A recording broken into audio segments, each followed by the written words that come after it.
Why Kira vs JOJO is not close. To the Morioh Warriors catch Kira? Let's find out.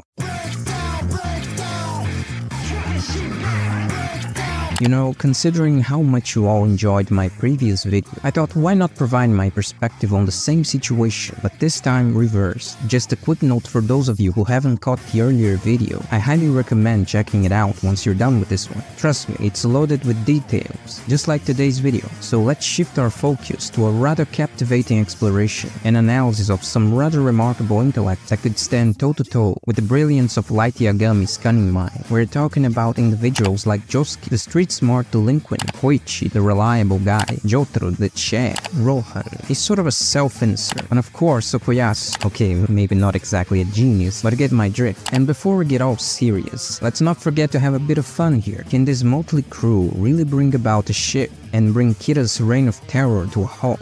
But let me set the record straight right off the bat. L is not lending a hand to our heroes in this scenario, otherwise what's the point, right? And for the sake of keeping things simple, let's just have Light Yagami living in Morioh. Alright, enough beating around the bush, time to dive into the heart of this confrontation.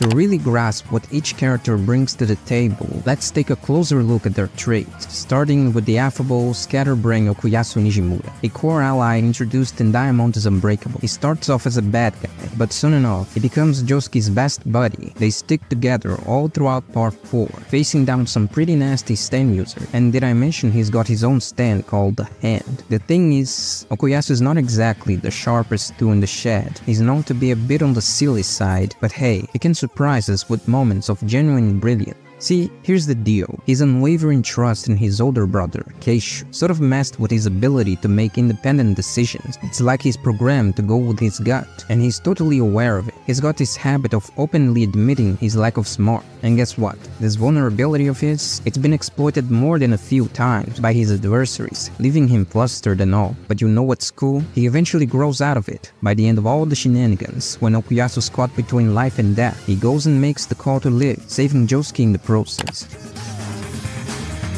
Now let's switch gears to Koichi. His friends can always count on him, like all the time. He's got this big heart and a real polite demeanor, whether he's talking to a complete stranger or someone he knows. He's not really out to hurt anyone. Case in point, he saved Yukaku, wanted to off him earlier, and even had a little tiff with Joro no Giovanna, without getting all violent, which actually ended up saving him. But here's the twist. When Koichi gets ticked off, he's a whole different person. He gets kind of snappy, aggressive, and maybe even throws around some colorful language. And then there's Rohan, the artistic dude who has immense respect for Koichi. Now, Rohan's got this arrogance about him, probably because he's super talented as an artist, so he looks down on almost everyone else, and it's like he sees them as potential story material. His arrogance, yeah, it's paired with some major rudeness. And don't let the professional veneer fool you, Rohan's pretty darn brash. Alright, so Josuke is not your typical Japanese teenager. He doesn't always play nice with the grown-ups and authorities. He's more the type to be all casual and straightforward in his approach. Don't let that fool you. There's some real kindness bubbling under the surface. You can see it when he makes friends with all those stand users, turning enemies into allies left and right. Those connections, they just make him all the more determined to shield Morioh and the people he cares about. Speaking of interesting characters, there's Shigeshi. When we first meet him, he seems a bit clueless, like he's only interested in using his powers to collect dropped coins. But here's the kicker. Turns out he's got some serious smarts and creativity. He figures out how to use Harvest for a quick buzz by injecting booze directly into the bloodstream. And get this, he knows exactly where to poke to end someone like Kira. And last but not least, we've got the big shot of this whole investigation, the gruff Jotaro. Jotaro takes the lead of Part 4's Joestar group, the one everyone relies around. Koichi and Josuke are all about how calming his presence is, especially with all those stand users causing a ruckus. Jotaro is not as foul-mouthed as before, though he's still pretty direct and has no patience for drama from girls. He's still not one to mess with when he's mad. Trust Koichi on this. He's genuinely intimidated by how quiet Jotaro can be. He's got this knack for analyzing stuff, and he's super picky about everything. Nothing rattles his cool exterior. It's all about precision in his fight, and he tackles problems with a level of careful consideration that's practically his signature move. Instead of rushing in, he's all about watching and waiting, showing his restraint and embracing that classic Sigma male vibe. In the town of Morioh, Light Yagami, also known as Kira, has once again emerged as the central figure attributed to the pervasive wave of criminal deaths caused by heart attack, which has gained the proportions of an epidemic. It's notable that there exist minimal divergences in the methodologies employed for these killings. One particular isolated scenario involves murders that can be misconstrued as cases of individuals going missing, an example pertinent to Yoshikage Kira. Nonetheless, returning our focus to Light Yagami, we find that the escalating criminal fatalities have incited a public response, with people expressing their viewpoints on the situation. These deaths are increasingly attributed to the actions of Kira, a term derived from the pronunciation of the word killer, originating in Japan. This term has subsequently transcended national boundaries. As Kira's fame continues to burgeon, it emerges that the enigmatic persona of Kira might have had a presence prior to Light Yagami's acquisition of the death as suspicions intensify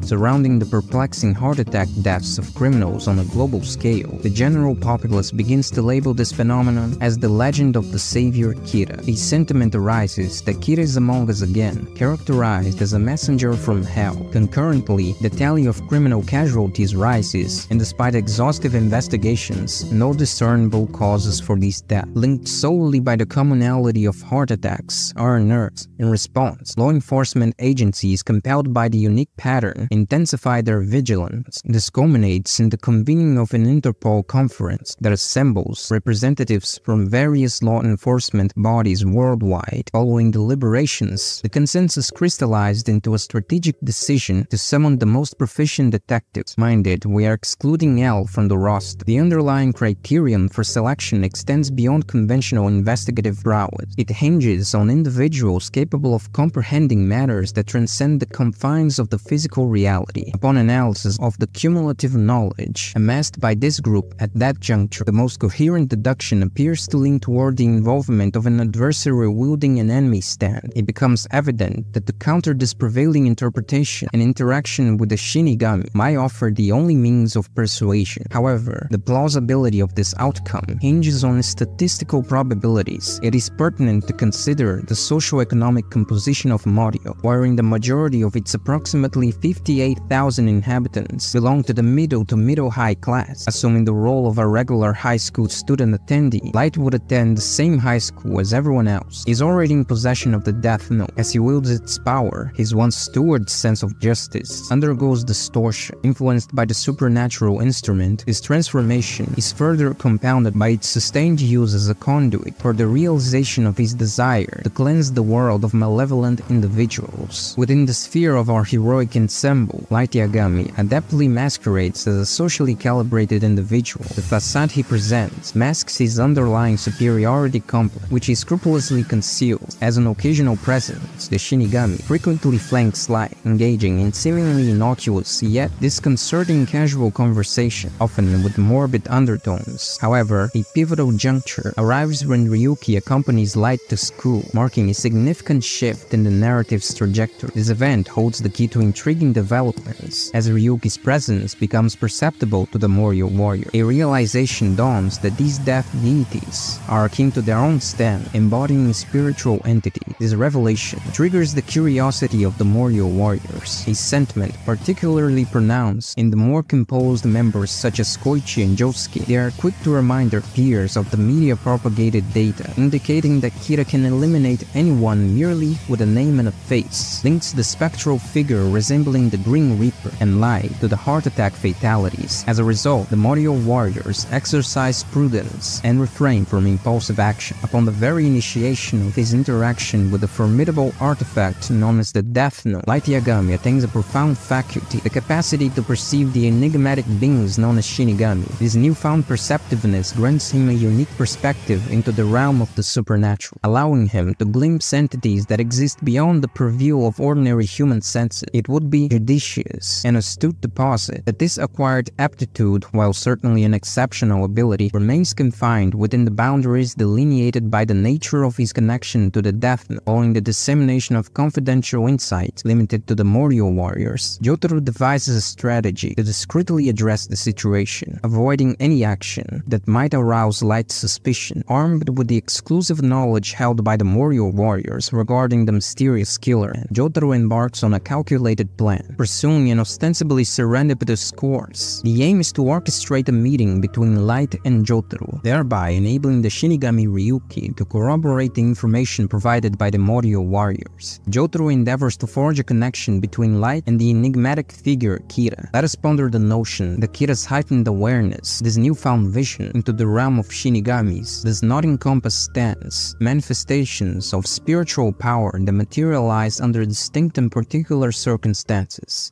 each intrinsically tied to its wielder. Regrettably, and with an air of poignant inevitability, the Morioh Warriors find themselves grappling with the consequence of their delayed revelation. The very essence of their quest for anonymity and strategic advantage is undermined by Light's probable covenants of their identities. In light of this undeniable reality, the notion of preemptive action, of countering Light's potential, maneuvers with foresight and calculated precision is negated by the preemptive nature of Light's own awareness. Their strategic arsenal, once poised to unveil surprises, now stands diminished in its efficacy. Thus, the Morioh Warriors, compelled by their acute understanding of the predicament, pivot their strategy in response to this emergent knowledge. In this revised paradigm, marked by their acknowledgement of Light's newfound insight, the warriors make a maneuver born of necessity. They navigate the intricacies of their predicament with sagacity and circumspection, and they traverse this labyrinthine challenge. They set their sights upon a figure who embodies experience and an uncanny ability to operate inconspicuously beneath the overarching radar of this perplexing narrative. A pivotal decision that deviates from the path one might expect. Rather than seeking out the counsel of Rohan, they veer towards an alternative. Their collective judgment, honed by acute assessment and shaped by the exigencies of the situation, leads them to a seasoned and battle-hardened individual who possesses the indispensable qualities demanded by this intricate phase of their mission.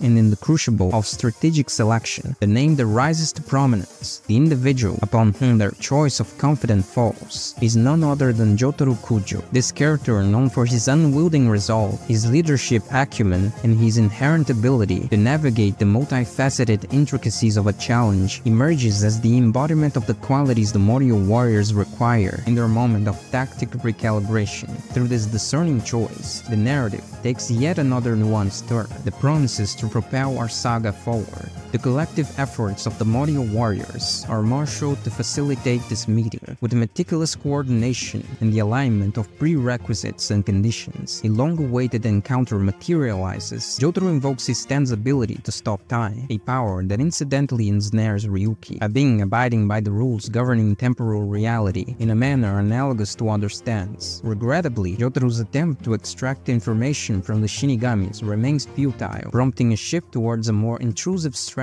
rummaging through Kira's belongings in search of suspicious evidence. Alas, this endeavor proves fruitless, wielding naught but a scrap of paper torn from a notebook. On the surface, such an artifact seems unremarkable, nothing strange for a high schooler to be carrying. However, an underlying peculiarity surfaces, centered around the list of names inscribed upon it. Coincidentally, these names correlate with the identities of criminals who recently met their demise under identical circumstances. Jotaro keenly discerns the convergence of one of the named criminals with recent reports detailing heart attack-related death. Even the timing and sequence of these events align conspicuously. Armed with this discovery, Jotaro's stance toward Platinum impeccably restores everything to its original state, ensuring precision akin to a surgeon's hand. In a meticulous mimicry of Light's handwriting, Jotaro's stand reproduces a copy of the same sheet of paper poised to replace the genuine one. Having done the heavy lifting of the investigation, Jotaro proceeds to furnish the Japanese authorities with the compiled evidence, thereby enabling law enforcement to establish correlations between the names inscribed on the notebook's page and the recently deceased criminals who they have records on. This linkage extends to the details surrounding the circumstances of their demise.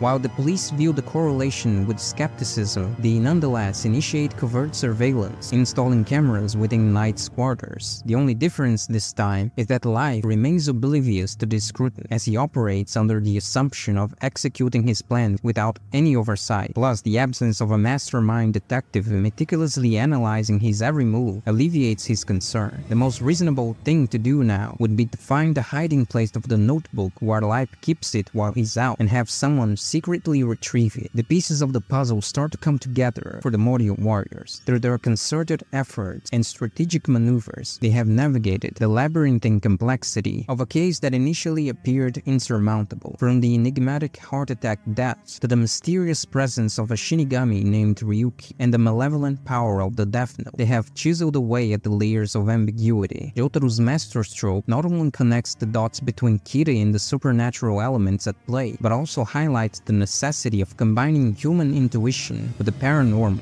to unravel the enigma. As the story concludes, the stage is set for the climax of their efforts. The apprehension and conviction of Light Yagami for the crime of genocide is now possible, and this critical juncture marks the culmination of this investigation. If you liked this video, consider leaving a like on this video, as well as subscribing to this channel. Also, leave a comment down below letting me know your opinion. And if you want to support my channel even further, the best you can do is watch another of my videos after this one. With that being said, thank you so much for watching this video. See you in the next one.